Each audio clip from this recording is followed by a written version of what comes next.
Eh bien, bonjour à tous et bienvenue dans cette nouvelle vidéo concernant donc le calcul d'intégrales. Nous allons dans un premier temps nous intéresser à quoi servent les intégrales, puis comment calculer une primitive et enfin comment réaliser un calcul d'intégrale. Alors, j'ai pris deux exemples en fait pour vous montrer un petit peu l'utilité des intégrales, mais sachez qu'il existe beaucoup plus d'applications que celles que je vais vous présenter. Alors par exemple, on peut utiliser donc les intégrales pour calculer des surfaces ou des volumes. Alors ici un petit exemple, si je prends une position et que je l'intègre en fonction de l'axe des x, eh bien je vais obtenir une longueur. Et puis, si je prends cette longueur et que je l'intègre suivant l'axe des Y, eh bien, j'obtiens une surface. Et enfin, si j'intègre cette surface en fonction de l'axe des Z, eh bien, j'obtiens un volume. Donc, voilà déjà première chose quand même qui est très importante et à quoi peuvent servir donc les intégrales. Alors, on pourrait aussi imaginer un autre cas de figure, tout simplement, vous vous rappelez tous qu'on a étudié le mouvement rectiligne uniformément varié en physique. Il pourrait s'agir d'une voiture qui accélère d'une manière constante. Donc, on pourrait représenter son accélération, sa vitesse et sa position à travers donc des fonctions. Et voici donc la fonction qui vous présente donc l'accélération en fonction du temps. Et cette accélération, on l'avait dit, elle est constante et elle vaut A0. Donc on a une fonction qui est constante. Eh bien, sa vitesse, si l'accélération est constante, elle est tout le temps en train d'augmenter, ce qui est tout à fait logique. Et ce qui est intéressant, c'est que cette fonction de la vitesse en fonction du temps, c'est égal à l'intégrale de l'accélération de ce véhicule en fonction du temps. Il en va de même pour la position. Donc si on regarde l'équation de la position de la voiture en fonction du temps, ça sera l'intégrale de la vitesse en fonction du temps. Donc on a une accélération, quand on intègre on obtient une vitesse, puis quand on intègre on obtient donc une position. Donc voilà une autre application tout à fait sympathique des intégrales.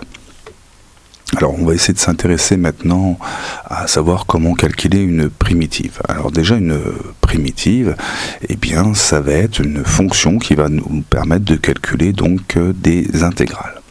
Alors si on reprend notre cas précédent avec notre accélération et si on la fixe par exemple à A0 qui vaut 2, eh bien dans ce cas je vous ai fait une autre représentation de la fonction a de t.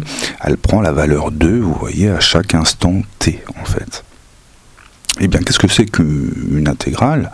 Eh bien, on va devoir intégrer cette fonction, évidemment, puisque la vitesse, on a dit que c'était l'intégrale de l'accélération en fonction du temps.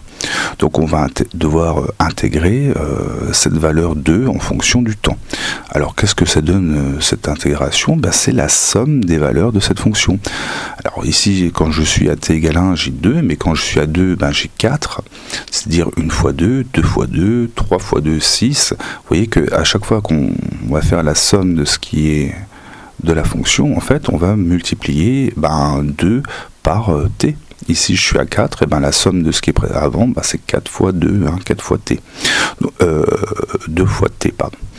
Donc du coup, en fait, cette intégrale, j'ai déjà une petite idée de comment elle fonctionne. En fait, ça va être simplement la somme des valeurs. Alors, pour calculer donc cette primitive de a, donc cette fonction qui va être la primitive de a, eh bien, on va s'aider d'un tableau. Ça ressemble énormément au tableau que je vous avais donné donc pour les fonctions dérivées, mais on pourrait dire ici que ça fonctionne un petit peu dans l'autre sens. On a vu que la dérivée de x plus une constante, quand on dérive ça en fonction de x, on obtient a.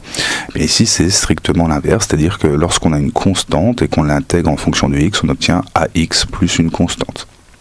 Alors ici, notre variable, c'est pas x, mais c'est t. On a bien une constante qui est 2. Donc ici, si j'avais 2, j'aurais 2t plus une constante. C'est tout à fait ce que l'on obtient. On obtient donc cette primitive de la fonction a de t, qui est la fonction grand A de t. Alors ici, contrairement aux dérivés, où, vous savez, pour les fonctions dérivées, on mettait une petite apostrophe à côté du nom de la fonction, et bien ici, pour les intégrales, on notera donc en majuscule la fonction pour préciser qu'il s'agit donc d'une primitive. Donc notre primitive a de t, qui est le résultat de l'intégration de 2t par dt, en fonction du temps. Dt, ça veut dire quelle est la variable en fait pour laquelle on intègre. Et bien ici, donc cette primitive, grand A de t est égal à 2t plus une constante. Et la constante, j'ai tout de suite mis v0 parce que nous sommes dans un cas ici qui est quand même un cas concret, dans lequel le véhicule aurait pu avoir une vitesse au départ qui s'appellerait donc V0, donc avant que l'expérience commence. Donc ici, à t égale 0, on pourrait connaître éventuellement la valeur de la vitesse du véhicule. Voilà donc pour ce calcul de primitive. Je vous propose qu'on fasse la même chose avec ici l'intégrale donc de v de t. Donc on va devoir trouver la primitive grand V de la fonction petit v, et cette fonction petit v, on l'a trouvée puisqu'on a su que c'était donc l'intégrale de a, donc c'est-à-dire c'est égal à la primitive de a, donc v de t c'est bien 2t plus v0. Et bien c'est ça que maintenant nous allons nous amuser donc à intégrer. Alors ici, si on recherche la primitive de v de t qui est grand V de t, eh bien ça va être égal à la position, comme on l'a vu précédemment. C'est l'intégrale donc de v de t en fonction du temps, et j'ai remplacé v de t par son expression, donc on va devoir faire l'intégrale de 2t plus v0. Donc là, même principe, on va s'aider du petit tableau. Donc ici, si j'avais t à la place de x, ça nous donnerait donc t carré sur 2 plus une constante, et ici, si j'obtiens donc t carré sur 2, comme il est multiplié par 2, 2 divisé par 2, ça va disparaître, il ne restera plus que t carré plus une constante. Et nous avons cette partie-là, V0, qui est une constante. Et on a vu que lorsqu'on intégrait une constante en fonction de t, on aurait ici, si on a V0, on aurait V0 t plus une constante. Donc j'ai réalisé ceci, et ces constantes, je les ai rangées dans une constante qu'on appellera x0, qui correspondra au départ, à la position de départ de la voiture. Donc on a bien obtenu notre t carré, puisque les deux sont éliminés, plus notre v0t, qui a été obtenu comme je vous l'ai indiqué précédemment. Alors maintenant, comment réaliser un calcul d'intégrale?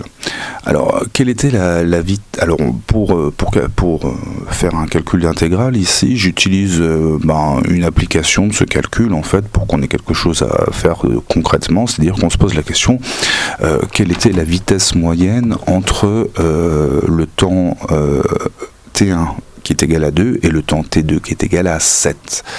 Donc ici, on a notre fonction v de t, qui est donc égale à 2t plus v0, et je vous ai indiqué que v0, ici dans notre cas particulier, était égal à 3.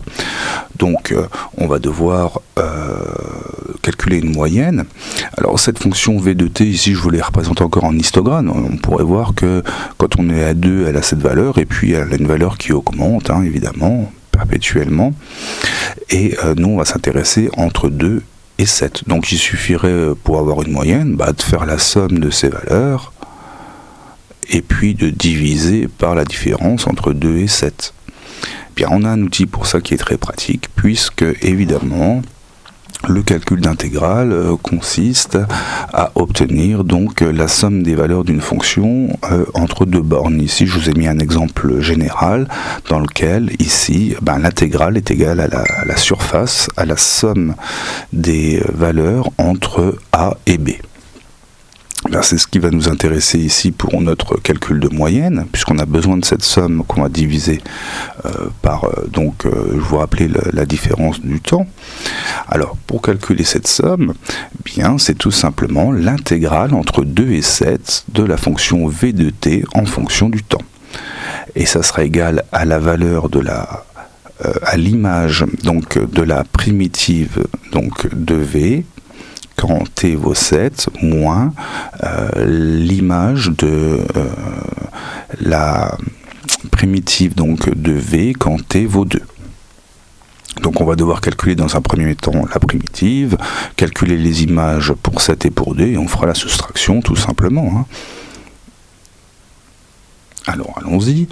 Ici, si on calcule la primitive de la fonction v, alors toujours pareil, on va s'aider de notre petit tableau.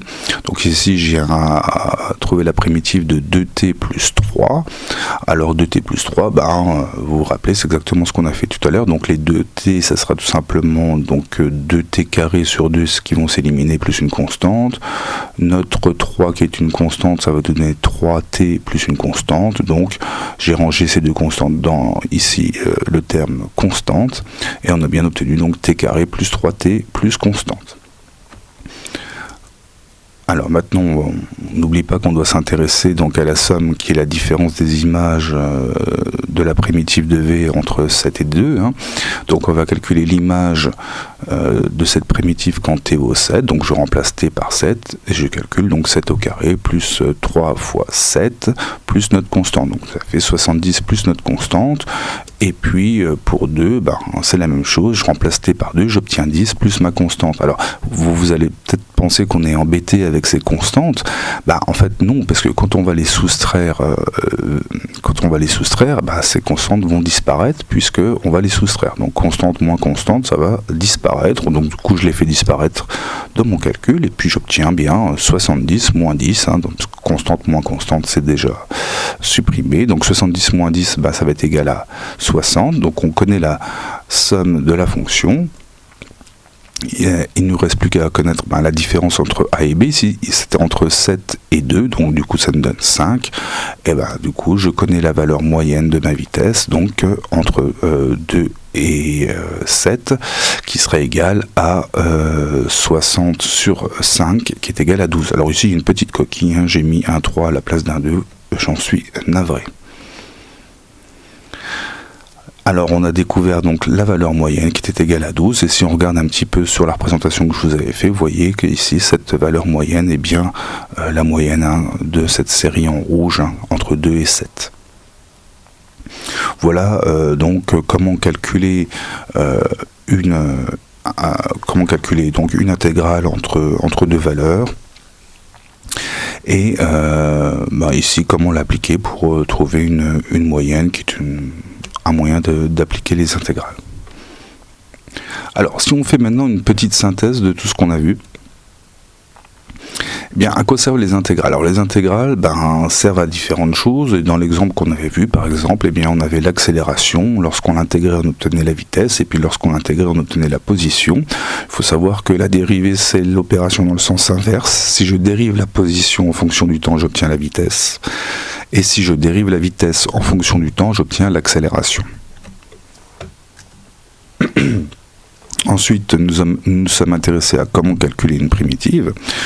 Sur un intervalle i, on dit que la fonction grand f est une primitive de la fonction f, donc petit f, si petit f est la dérivée de grand F. Donc ici, ça correspond un petit peu à ce que je vous ai raconté au-dessus. Et on a utilisé, écoutez, sans le savoir, deux règles qui sont les mêmes règles un peu que vous retrouvez aussi dans la fonction dérivée qu'on avait déjà vu donc précédemment. Donc si on a deux fonctions u et v qui admettent pour primitive grand U et grand V, et qu'une fonction f c'est égal à l'addition de ces deux fonctions, eh bien la primitive de grand F, ça sera la primitive de U plus la primitive de V. D'accord, donc pas de souci. Et puis une deuxième règle qu'on a utilisée tacitement, donc si la fonction petit f cette fois c'est une constante fois une fonction, donc a fois u, eh bien la primitive grand F ça sera égal à a fois la primitive de u. D'accord, donc ici a c'est peut-être n'importe quel nombre donné. Voilà sur comment calculer les primitives. Alors n'oublie pas qu'on s'aidera évidemment toujours de ce petit tableau qui nous permettra de les déterminer. Et enfin, nous avons vu comment réaliser un calcul d'intégrale. Alors, je vous dis soit une fonction grand F, une primitive de la fonction petit f, sur l'intervalle AB. L'intégrale de petit f définie entre a et b et la différence donc des images des primitives de f de b moins a. Alors je vais essayer de le dire autrement peut-être. C'est tout simplement l'image de la primitive de f quand la variable vaut b, moins l'image de la primitive de f quand la variable vaut a. Tout simplement. Elle se note ici, vous voyez, intégrale entre a et b de f de x dx, si la variable c'est x, d'accord, et se lit somme de a à b de f de x dx. Donc ici, on pourra lire directement somme de a à b de f de x dx. Et à quoi est égale donc cette somme? Eh bien, elle est égale donc ici à cette primitive grand F en fait entre A et B, c'est-à-dire quand on prend la valeur B moins la valeur de grand F pour A. Voilà, j'espère que cette petite vidéo d'introduction sur les intégrales vous aura permis d'en savoir un petit peu plus. Je vous souhaite bon courage pour la suite. N'oubliez pas de vous entraîner donc à calculer des primitives de manière à pouvoir faire des calculs d'intégrales dans les exercices que je vais vous fournir. Merci d'avoir suivi cette vidéo et je vous donne rendez-vous dans une prochaine pour un autre chapitre.